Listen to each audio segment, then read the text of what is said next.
Welcome to Relatable Wisdom, the podcast where everyday people share the quotes that have helped shape their perspective, offering you daily doses of insights to help navigate your own journey with a little more clarity and heart. Today I'm chatting with Michael Dennis, a pastor from Austin, who at 50 decided to chase a dream that terrified him, stand-up comedy. After bombing his first open mic, he walked away saying, never again. But by the time he reached his car, curiosity had already won. Let's hear from Michael about the words that guided him through both the pulpit and the spotlight. Tell us your name and what you do. My name is Michael Dennis, and I work as a pastor for a small church here in Austin, Texas. I mean, a lot of them are going to come from Scripture, just because of my faith in Jesus. But there's First Corinthians.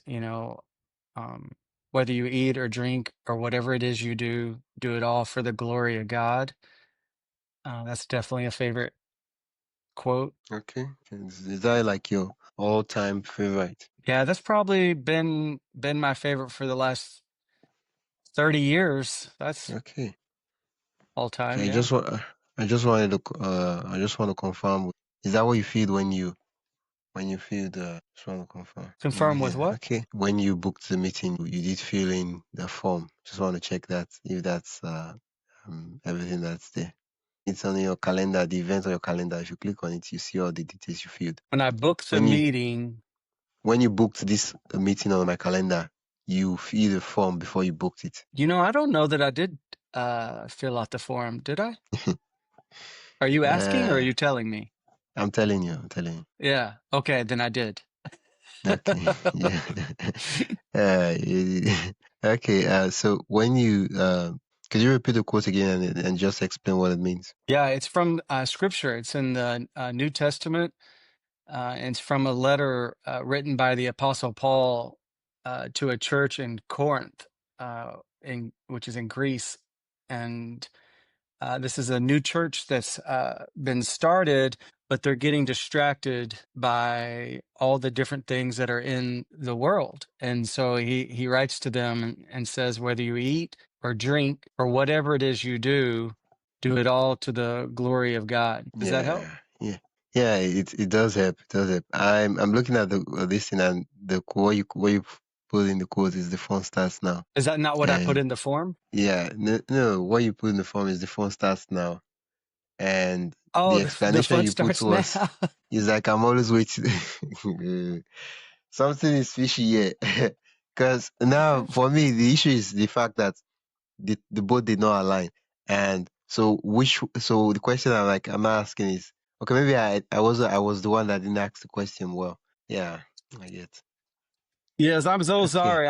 I wasn't connecting it to the form, and that is definitely a quote for me as well. The fun starts now. You want me to talk about that one? Yeah. You were explaining the previous. I just wanted to quickly round up the explanation of the first quotes, and then we'll dive into the second one. Yeah, the fun starts now has been helpful because I tend to always think that I can't celebrate what I'm working on until I get to the end destination, and so whether it's like raising kids or working on a project or in my marriage or when I'm traveling, like I'll always will think, I can't actually have fun until I get to where I'm going. But then it just makes the process like really frustrating. And so that having that mindset of like the fun starts now, like that totally helps me to flip that switch of like the thing that I'm working on right now, like that's the fun part. Yeah, there's nothing like having the work itself become the reward of doing the work. If you can have Yes. that alignment, you find like you won't stress and struggle too much, because you're not like, oh, I'll give an example. For me, podcasting, showing up and podcasting itself is the reward for my podcast. Like every time I show up, I'm happy, I'm excited. I'm like, wow, nice. I just recorded an interview. That was fantastic. I spoke to someone in the US, in Canada, UK, Australia, and I've conquered it. I've achieved. Now, of course, I go on to release the episodes, and then I expect and I hope that I get a ton of listens. But if I do not get the ton of listens, I am not disappointed, because that for me is like a byproduct. Like, oh yeah, we did record an episode. We had a great conversation. The world should hear this message. And if the world decide to say quote unquote not to respond to it, no problem. I love the conversation, and we'll move on. Yeah, absolutely. Like just enjoying, the ups and downs of what's going on instead of just kind of waiting until, you get to like 1,000 listens and like you just make out my personality, like I'll just be frustrated the whole time. I'll be angry the whole time because Yeah. I have to get to that goal and so I like that's been a huge help for me. Yeah, I think they call it the arrival syndrome, where you're like, oh, when I get married, I'll be happy. When I give birth to kids, I'll be happy. And funny thing is, when you get married, you won't be happy because you never you like, oh, I was supposed to feel happy. They told me that when I get married, suddenly I'll have happiness in me, right? And a lot of persons they carry this bitterness where they don't deal with issues that need to be dealt with now. And so when they eventually, I'll give an example of marriage, when they eventually get married, they're like, oh, why am I frustrated? I'm supposed to be happy. And they transfer this aggression down onto their spouse, their husband and wife, whoever the case might be. Let's take a quick pause. If you're enjoying this conversation and want more thought provoking ideas straight to your inbox, join the Relatable Wisdom email list. It's free, quick, and filled with bite sized insights, inspiring quotes, and behind the scenes reflections from our guests. Just head to relatablewisdom.com/join. That is relatablewisdom.com/join, or tap the link in the show notes. And hey, subscribing to the podcast helps more than you think, and it's free. So if you haven't already, hit that follow button wherever you're listening. All right, let's get back to the conversation. Yeah. Yeah, that's good. I like it. Fun starts now. The fun starts now. I like that. I like the fact that we spend our life, our time, um grieving over the past and worrying over the future. That we don't Mhm. actually spend time in the present, not knowing that the only concept of when like the concept of time that is understandable for man to actually exist and operating for now, like as due to the physical is the present. Like you can't go back to the past. You can't go back to the future. Like in the future, you can try to control the future by what you do in the present. Other than that, there's really nothing you can do. Yeah. Yeah, and sometimes like I can get just like focused on the past and I'll get discouraged and Yeah.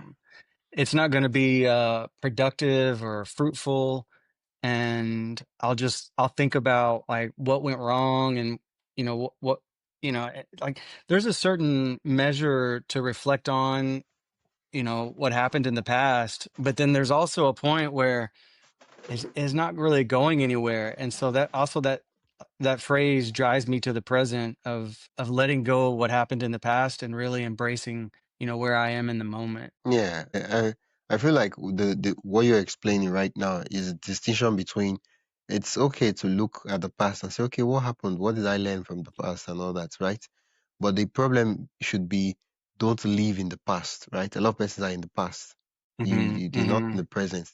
All their day, every time, at any point in time, they're always in the past. That's where they live. Yeah, and I just turned 50 years old this year, and I've noticed Congrats. that. Thank you.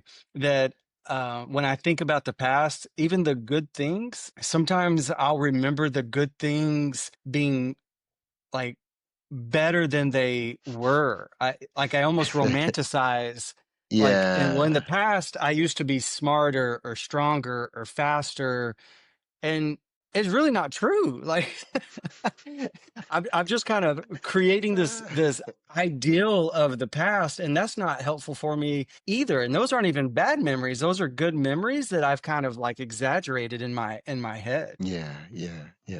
I think recently a guest shared with me that uh, the reality is what will make it, right?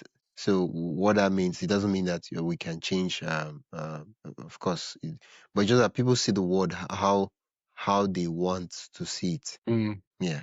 Same thing with the past. You're looking back in your past, how you want to see it. That's how you see it, right? Same thing that would happen to someone else that they were like, oh yeah, that stuff did happen. And they're like, okay, yeah.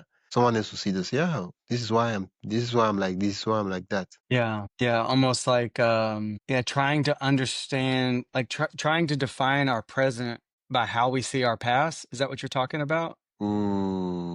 Yeah, yeah, yeah. Yeah. Yeah, yeah. And for me, the worst kind is the attachments to past, where your Mm-hmm. identity is rooted in the Mm-hmm. past, right? And so I'll give an example. Let's say you're a football player and for some Mm-hmm. reason something happens, stuff happens where you can no longer do football, and Yeah, now you're injury, yeah. wondering and you're asking yourself, who am I? You have this Yeah. deep existential crisis, like what's my, like, what you, like, you no longer have this pride and worth and value you had when you were doing the sport, and it leads to a lot of persons down some unfortunate decisions. But yeah, it's like, okay, I used to do this in the past life. Now that I whatever happened to this, what will I make of it? A Mm-hmm. brand new start, a fresh slate. What would I paint on the canvas? Mm-hmm. Mm-hmm. Yeah, and that's what I like about Fun Starts Now is that, yeah, you okay, so maybe you spent 10 years working on football. But then that season is over, and so what's a new season that you get to explore and discover, and it's hard. It's hard to not want to go back, to the thing that you've been doing for 10 years. But having that mindset of like, okay, well, that's gone. This is where I am now, and so I want to discover what those things are. And to me, that kind of creates like a vitality to life. Um, you know, like a discovery, like a mindset of like discovering something new about life. Yeah, yeah. It's like the walk, looking behind, right? You are looking behind it. You no longer advancing. You no longer taking steps. The work on ground, it's just getting piled up, and everything is getting bad because you're looking behind. You're so focused on the past, and we all have our past. We all have things, whether good or bad, right? But life, we cannot live in the past, right? Hmm. The present is where we're living, right? The past, we can learn from it and say, okay, yeah, this stuff happened. Yeah, that was this that happened. This is some retrospect and all that. But to live in the past, that's what we don't want to do. Yeah, To Yeah, and I think about it even like go back to the future. Uh, like like my wife and I, we've been married 26 years, but I have an 18-year-old son and a 21-year-old daughter, and so they're launching into adulthood and in relationships, and I find it's easy in a romantic relationship to live in the future. For a couple to think about, this is where we're going to live, and this is how many kids we're going to have, and this is how much money we're going to make, and these are all the fun things we're going to do. And you can really fantasize, like the whole relationship could just be about what could happen in the future, when really you just need to be present and, go on that first date, or, learn each other's stories, and like be careful not to get too wrapped up in the fun is not the imaginary life that can be. The fun is like going on that date right now and just being in that relationship. yeah, yeah. The this syndrome is a chain reaction, because if you start living in the past, what will happen is that this present will eventually become a past. And so, 10 years from now, you look back and say, oh, I can't believe I squandered uh, those years I was Yes. supposed to use. And you see, this, see, Yeah. this, you see, there's a, over in this end, there's a quote that there's no time to check time. Mm, uh, time spent over time spent worrying over wasted time is wasted time. mm, You get? So we squandered 5 years, we squandered 10 years. Yeah, that yeah. happened. Okay, Yeah. let's move on. Yeah. Let's do what needs to be done, because there's no, like, we've wasted time, has been wasted already. There's no, like, oh, now spend another extra year to say, okay, let's reflect about the past. Let's worry about what will happen in the future. And then when you get to the Hmm. future, eventually you realize that you've wasted the time you're supposed to live life. And so Mm-hmm. all the forms of life you ever have to live is either hoping, worrying, or regretting. Mm-hmm. Mm-hmm. Yeah, and a lot of times these thoughts are just in our heads. You know, we're not necessarily even talking to other people about it, but it's like this Yeah, internal voice, like I'm behind, or I'm not where I'm supposed to be, you know, or I did something wrong, and really that like we need to be like aware of what that internal voice is in our head. yeah, yeah. That's hard. That's hard to do. It is hard. It is hard because when the voices gets uh, if you've lived long enough with those voices, sooner or later you begin to treat those voices as your own voice. Yeah. Yeah. Yeah, like, oh, that's what I think. Oh, that's the way I do things. That's the way I see things. Those are my thoughts, but they're not. Right? Those are not your Mhm. voice. Right? But you've stayed Mhm. long enough with them that yeah, it's part of who you are now. Mhm. And Yeah. I've noticed that like my friends and my community is so important because these thoughts will be in my head, and then sometimes I'll voice them these thoughts to other people, and as soon as it's coming out of my mouth, I'll know that's not a good thought. Like, but I had to say it to somebody before I realized that's not a good thought. Does that make sense? Yeah, Yeah. yeah. It makes sense. Yeah. Well, there's this what's the word? There's this distance. Usually in medicine, they would not allow in you to, I think in medicine or law, I don't know the details of it, but you cannot treat they won't allow you to treat maybe a loved, what's the word, I can't remember the specifics, so I might say, I don't want to say something that will be wrong, but the whole idea is that you cannot be treating, let's say you're a doctor, you're treating your child. It will lead to a lot of subjective, whew, an emotional thing, because Mhm. if you're a regular doctor and you're treating any regular person, of course you care, but it's way different from when you're doing an operation on your child, and that's a life defining operation, Mhm. Mhm. right? So emotions will come into when it's time to make decisions. Now, of course, it's not like emotion is bad thing or caring is a bad thing, but you get what I mean. Yeah. Yeah. Yeah, you understand. So it's no longer, oh, we need to do this, we need to do this. No, it's not like, oh, she cannot die, he cannot die, right? And Mhm. the same thing, it's the same thing with ourselves. When someone else was to tell us this thing, we're like, oh, of course, dude, you shouldn't be doing that. That doesn't make sense. But when it's ourselves, it doesn't seem obvious because it's us. Mhm. Mhm. Yeah, No, I definitely can relate to that. yeah, yeah, yeah. Oh, thank you, Mike. Yeah, well, thank you. Yeah. Yeah, it's been it's been an absolute delight chatting with you. When I heard that the phone starts now, I remember this. I don't know if you know the hymn of the hymn, if the hymn is popular over there, and that is "Give me this day, one day at a time." Mm. Yeah, and that was the thought that just ran through my head, and I was like, I never really understood that hymn. I was like, oh, which one is one day at a time? Is it not daily that will come? But now I understand that every day is a present, an opportunity to Mhm. create something beautiful. And Mhm. he's like, just give it to me one day at a time. Let me create, Mhm. let me do judicious use of each one of them. And now I'm looking at it and I'm like, oh yeah, that makes sense now. Yeah, yeah, yeah, yeah. And I think there's different personality types. Like, I think some people can maybe they can think about the past too much.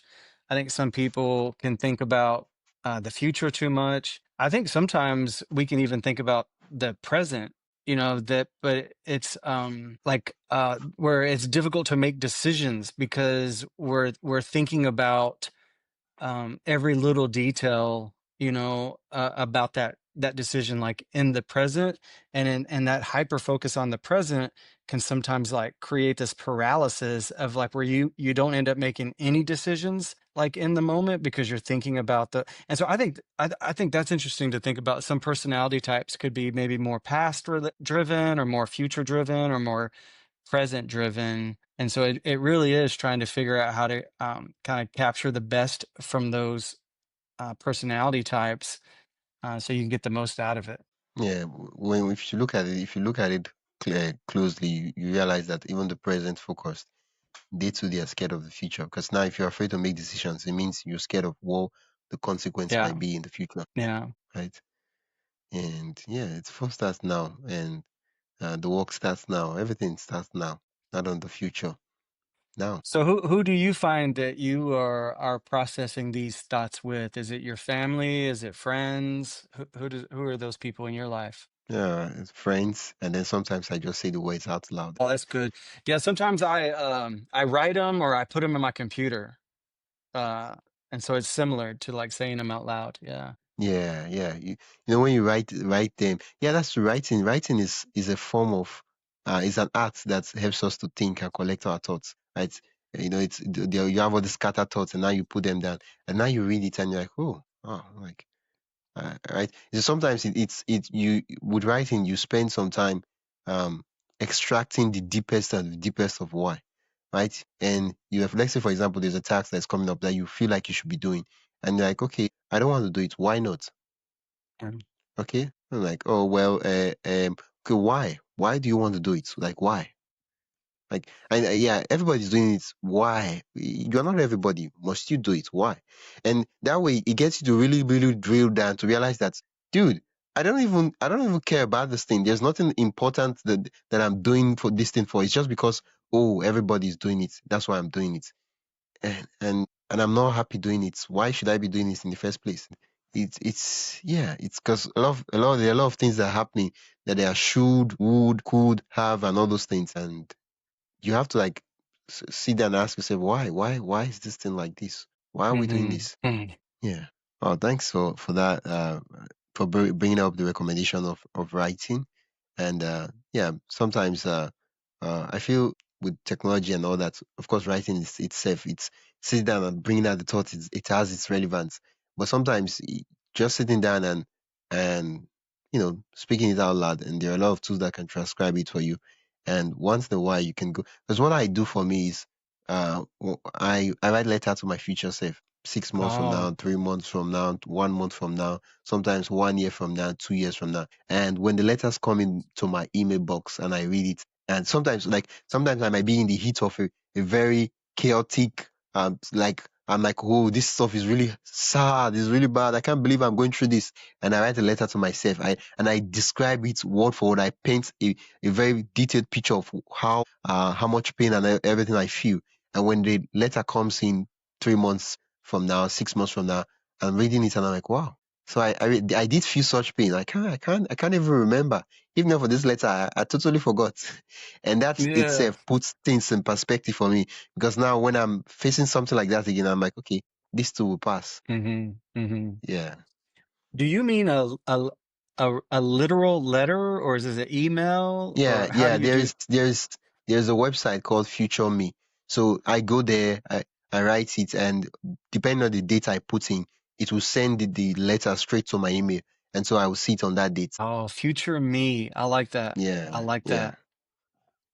And it yeah. can be things that you're excited about, or maybe things Whatever, that were whatever you difficult. like. Like you're the author. You write whatever you want. Yeah. And Yeah, then you you can pick tell yourself 3 months or expectations. 6 months of how long Whatever it date comes. you can custom. It could be 3 days from now. It could be 1 week from now. It could be 5 years from now. But hopefully, the company is still in operation 5 years from Yeah, now. But yeah, they've been yeah. around for a long while. Yeah, Yeah, that's really creative. yeah. Yeah, because that's so funny because there are things where I'm like, I'm never going to forget this, either because it's sad or because it's great. I'll think I'll never forget this, and I do. God. And so future me, like that's a good Yeah, idea. Just sitting out like, yeah. don't forget this. Like that's I like that. Yeah, because I've noticed sometimes, right? We take notes and the notes are there. If we want to access it, they're there, but we don't really have that time to go out of our way to start going through all the notes we've taken and say, let me read this, let me check this, right? But then we check our email almost every day. And so if you have something that sends an email to you, it's a reminder, something like tell yourself, right? Or it could be a letter to your future self that I believe in you. And, to have a letter from your past self, you're like, I'll give an example. Certain times there are certain goals that I would set when in my past self. And now that I read those goals and I'm like, I'm not where I want to be, but I am definitely not where I used to be. And I'm like, wow, Mm-hmm. look at, Mm-hmm. and I'm like, and Mm-hmm. I'm looking at my past. I can't believe how small minded I was when I wrote this letter. I'm like, oh, look at the goals I wanted to set. I've surpassed that. And I just Yeah. smile and I'm super excited and I'm happy. And I'm like, wow. And we go again. Yeah. Yeah, I had a mentor that would say, don't overestimate what you can do in 6 months, but don't underestimate what you can do in 6 years. And Yeah, it's that same idea, of like we put like, if I don't accomplish this in, this small amount of time, then it doesn't matter. Instead yeah, of realizing like, actually, if we just break that up into bite-sized pieces over a longer period of time, you can look back and you may not be exactly where you want to be, but you'll be able to see yeah, like, oh, there is growth in that area. And yeah, that's really helpful for me because it goes back to that fun starts now of like enjoying where I am in that process instead of putting all this like focus on just I have to achieve. yeah. It takes twice the time to complete the journey if you're focused on the journey and the destination at the same time. Yeah, I like yeah, that. That's a good one. yeah. That's a good one. Yeah. Thank you so much, Mikey, for sharing this with us, and Justin for this lovely chat. Where can my listeners learn more about you and what you do? Oh, probably Instagram would be the easiest place right now. Just my name, Michael Dennis, and then comedy is what I've been doing most recently. Okay. Thank you so much. You've been listening to Relatable Wisdom, and I've been your host, Wisdom Okonkwo. You've been listening to the podcast where every story, quote, and insight helps you see life a little differently. If you enjoyed today's episode, follow the show on your favorite podcast app and share it with someone who loved the conversation. For more inspiring voices and timeless wisdom, visit relatablewisdom.com. Until next time, keep living, learning, and collecting wisdom that matters most to you.